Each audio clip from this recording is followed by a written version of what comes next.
তাদেরকে ধরার ক্ষেত্রে যে ধরনের নাটকীয়তা আমরা আওয়ামী লীগের আমলে লক্ষ্য করেছি, ঠিক একই ধরনের নাটকীয়তা আমরা এবার লক্ষ্য করলাম। তাহলে কি আমরা সেই আওয়ামী লীগের আমলে ফিরে গেলাম? এই প্রশ্ন আমি এই অন্তর্বর্তীকালীন সরকারের কাছে রাখছি। আপনাদের কি সক্ষমতা নাই এই দুজন আসামিকে যাওয়ার সাথে সাথে গ্রেপ্তার করার? ওরা নিজেদেরকে দাবি করছে ওরা এই প্রজন্মের 24-এর মুক্তিযোদ্ধা। আমরা তো জানি যে উবায়দুল কাদের একজন মুক্তিযোদ্ধা। দেশবাসী কি তাকে মাফ করবে? না। আপনি জুলাই অভ্যুত্থানে ভূমিকা রেখেছেন, আর এই কারণে আপনি যে কোনো অন্যায় করবেন, অপরাধ করবেন, সেটিকে মাফ করে দিতে হবে? এটি কোনোভাবেই গ্রহণযোগ্য না।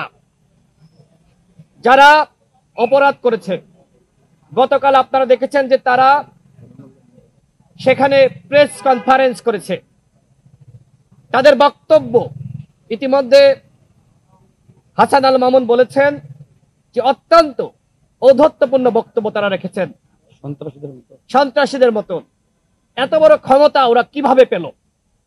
অপরাধ করার পরেও সাংবাদিক সম্মেলন, একজন অপরাধী এবং একই সাথে মামলার এজাহারভুক্ত আসামি, তিনি কি সাংবাদিক সম্মেলন করতে পারেন? না। এই সাহসিকতা সে কোথায় পেল? আমরা দেখেছি যে জাতীয় নাগরিক কমিটির মুখপাত্র, বৈষম্য বিরোধী ছাত্র আন্দোলনের অন্যতম নেতৃত্ব সার্জিস, তিনি নিজে ওই অপরাধীদের যে প্রেস কনফারেন্স, সেটার নোটিশ সাংবাদিকদের কাছে একটি গ্রুপে তিনি নিজে তার হোয়াটসঅ্যাপ আইডি থেকে প্রেরণ করেছেন। কেন, কি কারণে? ওই অপরাধীদের সাথে আপনার সম্পর্ক কি, সেটি আমরা জানতে চাই। কেন আপনি তাদের হয়ে তাদের নোটিশ সাংবাদিকদের গ্রুপে আপনি পাঠাবেন? আপনি কি তাদেরকে রক্ষা করতে চান? আপনি ইতিমধ্যে ফারুক হাসানকে দেখতে এসেছেন, এজন্য আপনাকে আমরা ধন্যবাদ জানাই। কিন্তু দেখতে আসার পরেও আবার সেই অপরাধীদের সাথে সম্পর্ক, তাদের নোটিশ সাংবাদিকদের গ্রুপে পাঠানো, এইটাকে আমরা খুব ছোটভাবে দেখছি না। আমরা জাতীয় নাগরিক কমিটির আহ্বায়ক, সদস্য সচিব সহ যারা আছে তাদের দৃষ্টি আকর্ষণ করছি, এই বিষয়টি আপনাদেরকে খতিয়ে দেখতে হবে। এই ঘটনায় সার্জিসের প্রত্যক্ষ এবং পরোক্ষ কোনো ইন্ধন আছে কিনা সেটি আমরা তদন্ত সাপেক্ষে জানতে চাই, এবং সেই তদন্ত করার দায়িত্ব জাতীয় নাগরিক কমিটি।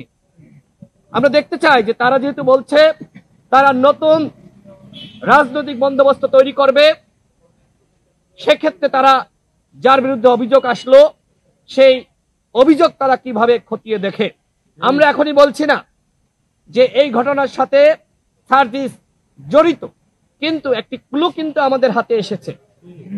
তিনি ফারুককে দেখতে আসলেন, দেখতে আসার পরেও তিনি আবার তাদের সেই নোটিশ, এই আপনারা সাংবাদিকরা সাক্ষী, আপনাদের গ্রুপে পাঠিয়েছে। আসছিল 12টার দিকে, আর নোটিশটা পাঠাইছে দুপুরে।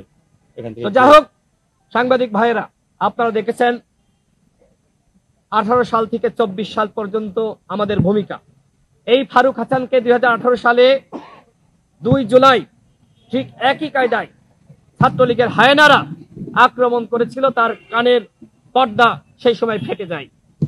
ঠিক একইভাবে এইবার তার কপালে যেভাবে টিপ ছুরি দিয়ে আঘাত করা হয়েছে, এটি যদি গলায় লাগতো, তাকে যেভাবে সেখানে ফ্লোরের উপরে তাকে লাথি দেওয়া হয়েছে জুতা দিয়ে, একের পর এক গণপিটনি, আপনারা ভিডিও দেখেছেন কিভাবে 20 থেকে 25 জন মিলে তাকে সেখানে নির্যাতন করেছে। তারা কেন চুপ ছিল, আমি প্রশ্ন রাখছি। অভ্যুত্থানের পরে কি আপনারা এতটাই কাপুরুষ হয়ে গেছেন? জাতীয় বিপ্লবী পরিষদ এর দায় এড়াতে পারে না। তারা বলছে যে যাদেরকে আমরা ডেকেছিলাম, যারা ফারুকের উপর আক্রমণ করেছে, তারাও অতিথি এবং একই সাথে ফারুকও অতিথি। আপনাদের কি সক্ষমতা নাই? ভলেন্টিয়ার ছিল না ফারুককে রক্ষা করা? আপনারা তো পারেননি, তার মানে আপনাদেরকেও দায় নিতে হবে। এবং ইতিমধ্যে ফারুক হাসান ক্লিয়ার করেছে যে সেখানে ছাত্রদলের নাম এসেছিল, এই যে বিভ্রান্তি জাতীয় বিপ্লবী পরিষদের যিনি সভাপতি সেখানে ছিলেন তৈরি করলেন, তার কাছে তারা বলেছিলেন যে এই ঘটনা ছাত্রদলের নেতারা ঘটিয়েছে।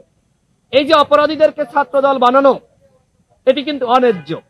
যাই ঘটুক না কেন আপনি তাকে ছাত্রদল বানাবেন, এই ধরনের একটি ট্যাবু বর্তমানে বাংলাদেশে তৈরি হয়েছে।